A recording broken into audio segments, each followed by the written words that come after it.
ప్రజల్లో వచ్చినాయి ఆ మధ్యకాలంలో మనం చూస్తే సోషల్ మీడియా మొత్తం ఎక్కడ చూసినా అఘోరి అలాగే వర్షినికి సంబంధించిన వీడియోస్ వైరల్ అవ్వడం వాళ్ళు వివిధ ప్రదేశాలకు వెళ్తూ అక్కడి నుంచి వ్లాగ్స్ చేస్తూ అక్కడి నుంచి మీడియాని ఉద్దేశించి అలాగే తెలుగు రాష్ట్రాలకు సంబంధించిన ప్రజల్ని ఉద్దేశించి కూడా వాళ్ళు ఎప్పటికప్పుడు మాట్లాడుతూ వచ్చారు. ఒక్కసారి అసలు వర్షిని ఇంతకుముందు గతంలో వీళ్ళిద్దరి మధ్యలో సంభాషణలు ఎలా ఉన్నాయి, అప్పుడు వర్షన్ ఏంటి, ఇప్పుడు వర్షన్ ఏంటి, వర్షినికి సంబంధించి అలాగే అఘోరికి సంబంధించిన వీళ్ళ గతంలో వీళ్ళు ఏం మాట్లాడారు, ఇప్పుడు ఏం మాట్లాడారు అనేది ఒక్కసారి చూసే ప్రయత్నం చేద్దాం. ఈ ఫేక్ న్యూస్ మొదటి భార్య ఇది అని చెప్పి తీసుకొస్తున్నారు కాబట్టి మేము కూడా డిసైడ్ అయిపోయి ఎంత తొందరగా పెళ్లి చేసుకునే అంత మంచిది, వీళ్ళందరికీ సమాధానం చెప్పినట్టు ఉంటది అని చెప్పని డిసైడ్ అయి చేసుకోవడం జరిగింది. చాలా హ్యాపీగా చాలా సంతోషంగా అనిపించింది.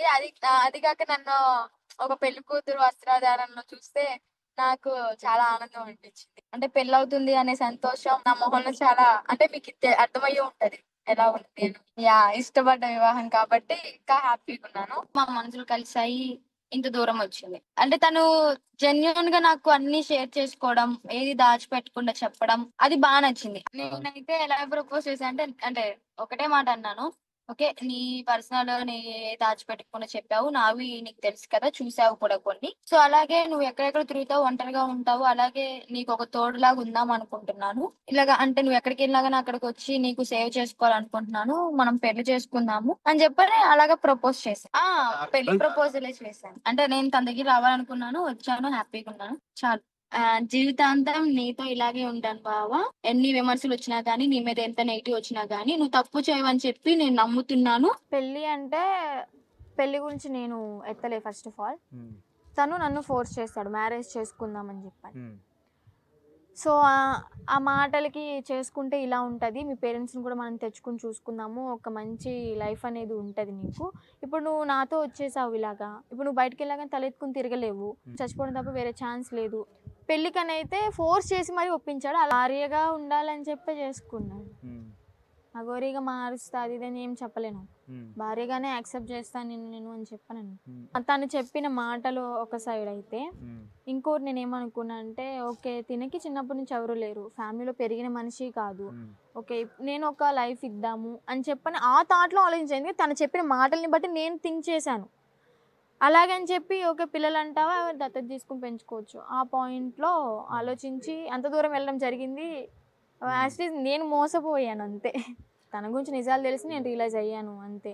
కర్మ అనేది ఎవరైనా అనుభవించాల్సింది, అలాగే నా కర్మ ఆ టైంలో వచ్చింది, నేను అనుభవించాను, ఇప్పుడు బయటపడ్డాను అంతే.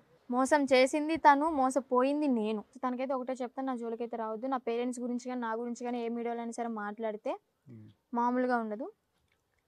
సో నేను ఏ విధంగా తీసుకోవాలి రియాక్షన్ అనేది తీసుకుంటాను. మాటలు కాదు, నీకులాగా నేను మాటలు అయితే చెప్పను, చెప్పింది చేస్తాను, చేతల్లో చూపిస్తాను అంతే. నా జోలికైతే రాకు. అది గిది అని మాట్లాడితే మాత్రం, రెస్పెక్ట్ లేకుండా మాట్లాడితే మాత్రం చీల్చి చెండాడుతా, అర్థమైందా? నీకే అల్లూరి శ్రీనివాస్, నా జీవితంతో ఆడుకుంది చాలు, ఇక నుంచి అయినా సరే మంచిగా ఉండి బుద్ధిగా ఉండు, కానీ ఎవరిని మోసం చెయ్యకురా, ఓకేనా? ఆడపిల్లల జీవితాలతో అసలు ఆడుకోకు, ఇదే నేను నీకు ఇచ్చే వార్నింగ్. ఎవరిని మోసం చేయకు, ఆడపిల్లల జీవితంతోనే అసలే ఆడుకోకు. మళ్ళీ నా గురించి టాపిక్ తీస్తే మాత్రం మామూలుగా ఉండదు, నీలాగా మాటలు చెప్పను, నేను చేతల్లో చూపిస్తా అని చెప్పేసి మొత్తానికైతే వర్షిని చెప్పుకొచ్చింది. మనతో పాటు ఒక కాలర్ ఉన్నారు, అదేశ్వర్ రెడ్డి, అన్నమయ్య జిల్లా నుంచి. అదేశ్వర్ రెడ్డి చెప్పండి, మీకేమనిపిస్తుంది మళ్ళీ వర్షిని అఘోరికి సంబంధించి ఈ ఇష్యూ, వీళ్ళిద్దరి మధ్య ప్రేమ చిగురిచే అవకాశం ఉందా ఏంటి? ఒకప్పుడు బావా చిన్ను అంటూ మాట్లాడుకున్న వాళ్ళు ఇప్పుడు పరస్పరం ఒకరిపై ఒకరు విమర్శలు చేసుకుంటున్నారు. వాళ్ళ పేరు తీసినా కూడా భరించను, వాళ్ళ పేరు కూడా మా ముందు మాట్లాడకూడదు అని చెప్పుకొస్తున్నారు. నువ్వు దొరకడం నా అదృష్టం. అధీశ్వర్ రెడ్డి గారు వినిపిస్తుందా, ఉన్నారా అండి? వినిపిస్తుంది సార్, అంకేశ్వర్ రెడ్డి సార్ నా పేరు. ఓకే చెప్పండి సార్. ఇది ఒక సోషల్ హార్మోనిని దెబ్బతీయడానికి వీళ్ళు ఏమైనా చేస్తారా అనిపిస్తుంది సార్ కొన్నిసార్లు. ఏమంటే మొదట వాళ్ళు కలవడము, ఏదో ఒక రోజు ఉండడం అన్నట్టు, తర్వాత వాళ్ళు దూరంగా వెళ్ళిపోవడము, మళ్ళీ వాళ్ళ పేరెంట్స్ బ్రతిమలాడి తీసుకురావడము, వీళ్ళది ఎక్కువ రోజులు ఇదే స్టోరీ నడిపించేస్తారు. అంటే మళ్ళా అతని మీద కేసు పెట్టడము, ఆమె పెట్రోల్ తీసుకుని ఇలా బెదిరించడం, అంటే ఒక సోషల్ హార్మోనిని డిస్టర్బ్ చేసేదానికి ఉన్నట్టున్నారు సార్ వీళ్ళు. ఏంటండి మళ్ళీ చెప్పండి ఒకసారి. ఒక సోషల్ హార్మోనిని డిస్టర్బ్ చేసే విధంగా ఉన్నారు సోషల్ మీడియా మాధ్యమం సోషల్ మీడియా వేదికగా చేసుకొని సొసైటీలో ఉండే హార్మోనియం డిస్టర్బ్ చేసే విధంగా, అంటే మొత్తం మన స్టేట్స్ అనే కాకుండా కూడా సరౌండింగ్ కూడా మొత్తం ఎవరైనా ఈ అఘోరి ఏంటి, పెళ్లి చేసుకోవడం ఏంటి, యాక్చువల్లీ సార్ అర్థం కాలేదు సార్. చెప్పండి వినిపిస్తుంది. ఒక సోషల్ మీడియాలో హార్మనీ అంటే ఏదైతే శాంతిగా ఎవరి పని వాళ్ళు చేసుకుంటున్నారో దానన్నింటినీ భంగం కల్పించడానికి వీళ్ళు ఇలాంటి స్టంట్స్ చేస్తున్నారు అని అంటున్నారా? ఓకే, మొత్తానికైతే సోషల్ మీడియా మాధ్యమం అలాగే మీడియా మాధ్యమాన్ని వాడుకొని వీళ్ళు ఏవైతే చేస్తున్నారో అదంతా ఒక స్టంట్ లాగా కనిపిస్తుందని చెప్పేసి అధీశ్వర్ రెడ్డి గారు అన్నమయ్య జిల్లా నుంచి ఆయన చెప్పుకొచ్చారు. సో దీనికి సంబంధించి మరిన్ని వివరాలు మా ప్రతినిధి రవి నాయక్ ఉన్నారు. రవి నాయక్తో మాట్లాడి తెలుసుకునే ప్రయత్నం చేద్దాం. రవి నాయక్, చెప్పండి, అసలు మళ్ళీ వీళ్ళిద్దరి మధ్య ఇప్పుడు ఆల్రెడీ కొంతమంది కాలర్స్ మనకు కాల్ చేసి వాళ్ళు చాలా క్లియర్గా చెప్తున్నారు, సోషల్ మీడియా మాధ్యమాన్ని వాడుకొని ఏదైతే హార్మనీ అంటే ఒక శాంతియుతంగా ఏదైతే ఉందో ఆ వాతావరణాన్ని డిస్టర్బ్ చేయడానికి వీళ్ళంతా ఇలాంటి ప్లాన్స్ చేస్తున్నారు అని చెప్పుకొస్తున్నారు. సో మళ్ళీ ఇలాంటి చేసే అవకాశం ఉందా? మళ్ళీ వర్షిణి అలాగే అఘోరి శ్రీనివాస్కి మధ్య ప్రేమ మళ్ళీ చిగురుచే అవకాశం ఏమైనా ఉందా? వీళ్ళిద్దరి మధ్యలోకి మూడో వ్యక్తి ఎవరైనా వచ్చారా? అసలు విడిపోవడానికి గల ముఖ్య కారణం ఏంటి అసలు?